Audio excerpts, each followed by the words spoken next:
Support for WUWM podcasts comes from University School of Milwaukee, fulfilling a values-based mission of developing learners, fostering leaders, and preparing citizens for pre-kindergarten through 12th grade. More information at usm.org/mission. For nearly 50 years, the American Players Theater has offered a unique theater experience for Wisconsinites across the state.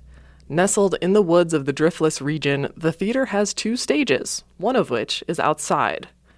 Each summer, the theater offers a rotation of shows rooted in the traditions of Shakespeare.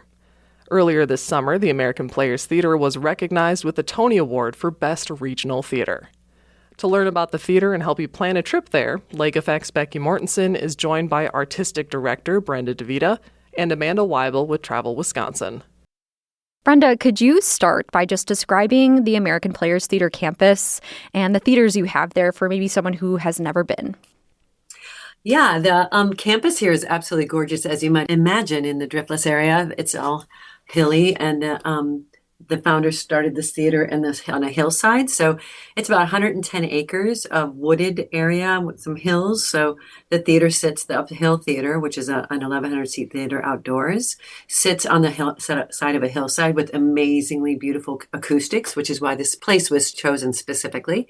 And then on our campus, we have a second theater, which is at the Touchstone Theater, and it is a 200-seat theater indoors, and it's nestled inside of a bunch of ash trees. So it's a beautiful area, and birch trees. The campus has picnic grounds. Lots of people come in a couple hours before the show. Some people bring their plays and read them and have picnics on the ground. There's picnic places all over, and there's also grills, and there's trails, beautiful trails to hike around the property. So lots of people bring everything they need to spend a few hours besides being here for the shows.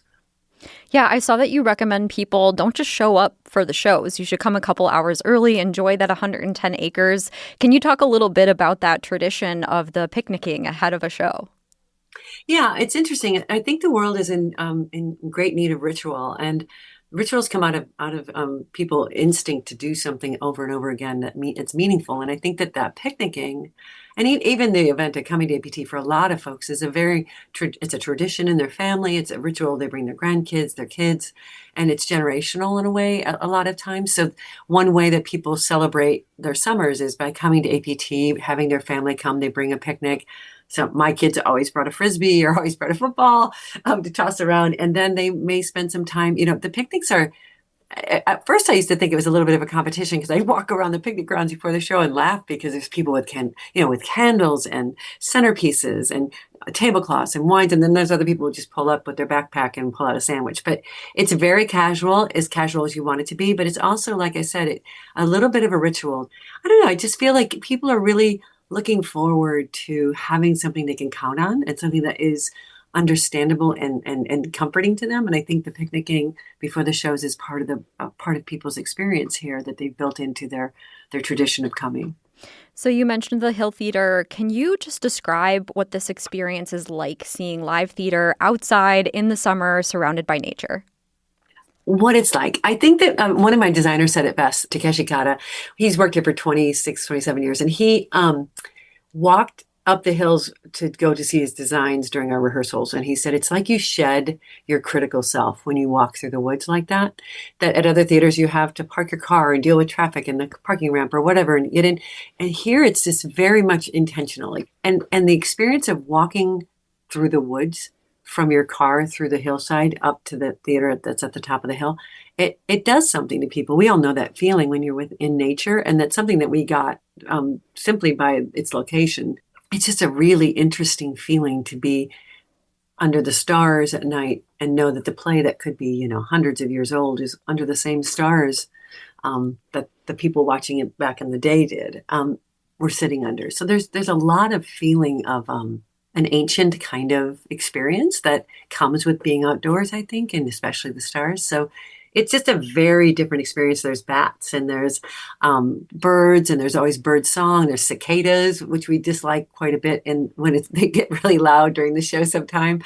All the plays are about life and about living, and many of them are set in, especially Shakespeare's plays, are set in the woods or in the forest of Arden and places like that. And so the outdoors really really is setting, it's what we get for free here is the outdoors, the greenery, the trees. So it's just all part and parcel of the experience. Absolutely. Can you talk about the programming? There's a rotation of plays put on throughout the season. So what can you share about how shows are chosen and how a season of programming comes together? Well, it's a long process. In fact, I was just talking with the director about 2028. So I start with the fact that Shakespeare is always going to be part of our season. And then I move into what other plays would be surrounding those Shakespeare plays, but always in conversation with the artist, always in conversation with the actors that are in our company. We have a core company of actors that have been, many of them here for more than 25 years, 30 years. That piece is always part of the conversation about what's going to be on the Hill. And then especially we start with the Hill first because the audience is so large and so loyal. And then I talk with directors, and I have a list with directors of many, many directors that I talked to over years about projects they're excited about, artists they're excited to direct in a specific part. And then it's a big, huge matrix of we want to make sure we have enough comedy. We want to make sure we have something that we all believe is really important and serious and going to really challenge the audience about what it is that we're up to as human beings. And I think then there's always these accent pieces that kind of move around the space on both spaces. It's exciting to put together the variety of things that our audience is game to see. They're curious audience, they're a smart audience, so it's a brilliant audience to program for. So earlier this summer, you accepted a Tony Award for Outstanding Regional Theater. Can you just talk a bit about that experience and what it means for the theater?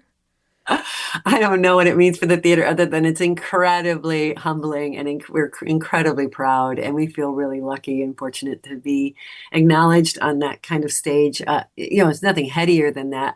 My family wasn't very familiar. They're not a lot of theater goers. They come to ABT, but they're like, "Is this a big deal?" And I'm like, "Yeah, this is kind of the biggest deal." I'd say it can be. We left New York after the most extraordinary experience of I don't know, getting to represent our theater on stage and talk about why we do what we do. It just felt incredibly validating and to be able to thank our audience, which I talk about all the time, because anybody who comes to work here, actors or directors, they're always astonished by the audience's curiosity, the way they listen and lean in and how much they want to be here.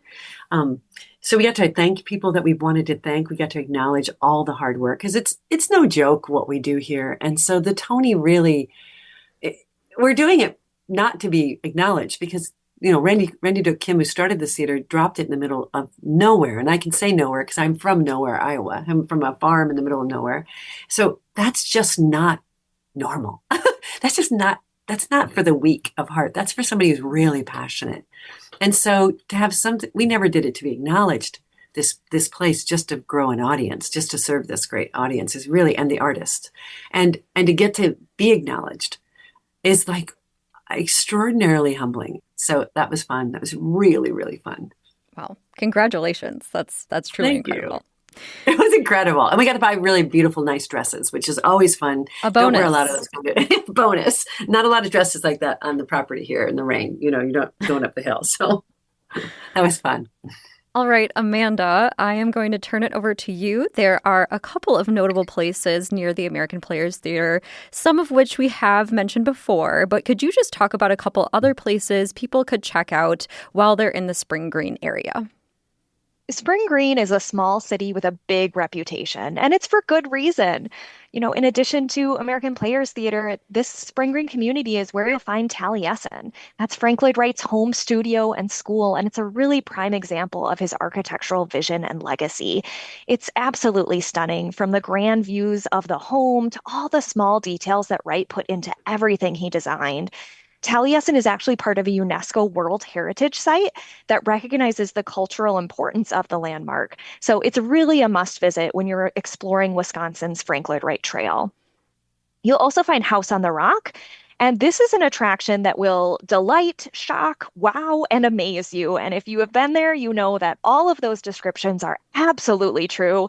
And if you haven't been there, you're definitely going to want to go and experience that for yourself. It is a sprawling complex that has a vast collection of oddities, antiques, and curiosities. You'll find self-playing orchestra contraptions, a 200-foot-long whale, and a one-of-a-kind carousel with 269 animals. And none of those animals are the same. So you will look at it for the longest time to try and find a repeat, but you won't find one. Yeah, House on the Rock, one of my favorite places you can go in Wisconsin, so highly recommend. If listeners are intrigued by the idea of seeing a performance outdoors, the American Players Theater isn't the only place in Wisconsin that has this tradition of alfresco live theater. Where else could listeners take in theater outdoors? You are exactly right, Becky. The arts and outdoors are so intertwined throughout Wisconsin. Door County has a tradition of outdoor theater that goes back decades. Peninsula Players Theater got its start more than 90 years ago. This beloved theater puts on professional plays at an outdoor venue in Fish Creek. And what a stunning atmosphere. You're surrounded by these towering trees. You can feel the Lake Michigan breeze and enjoy the live theater. Another beloved option in Door County is Northern Sky Theater. They perform plays in Peninsula State Park. And these shows are so uniquely Wisconsin. Every performance is an original story written for Northern Sky. And they typically incorporate Wisconsin and Midwestern stories, characters, humor, and heart. And then near Milwaukee, Summer Stage of Delafield turns the forest into its backdrop. This venue is in the Lapham Peak unit of the Kettle Moraine State Forest. So bring your own chair or blanket, spread out on the lawn, and enjoy some wonderful art in the outdoors. All right. Brenda, this theater, you kind of alluded to this. It's not in a big city. It's not in Milwaukee or Madison. It's in a part of the state where not a lot of people live. And Wisconsin is a state that ranks near last in arts funding. So what is it about the American Players Theater that keeps audiences coming back every season?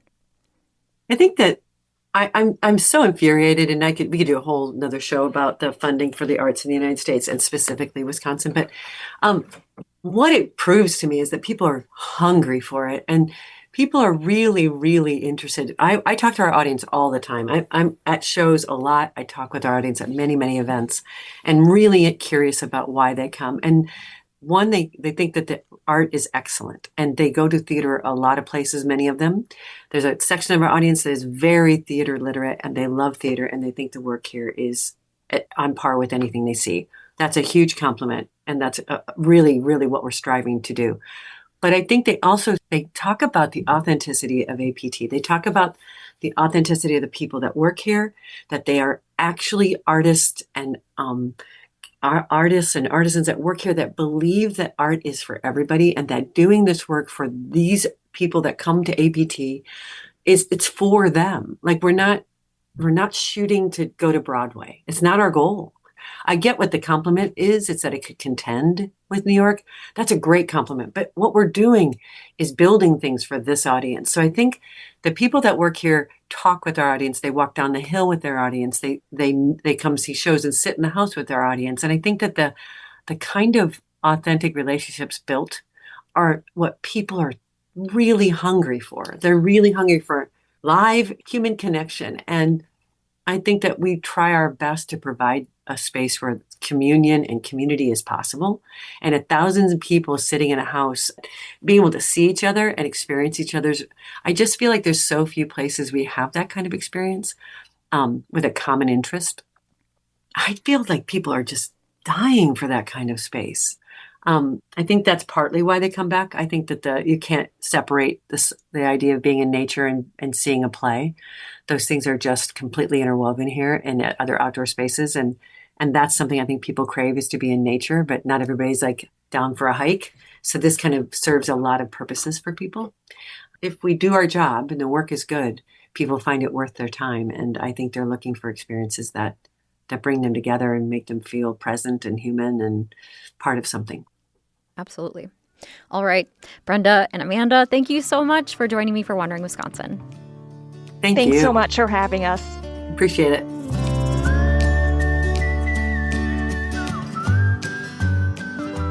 Brenda DeVita is the artistic director at the American Players Theater. Amanda Weibel is the communications officer for Travel Wisconsin. They both joined Lake Effect's Becky Mortensen for this month's Wandering Wisconsin. You can find more travel recommendations at WUWM.com or by listening to the Wandering Wisconsin podcast. And just like Wandering Wisconsin, Lake Effect is also available as a podcast so you can listen whenever you like. Find it where you get your podcasts and subscribe, download, and listen on demand.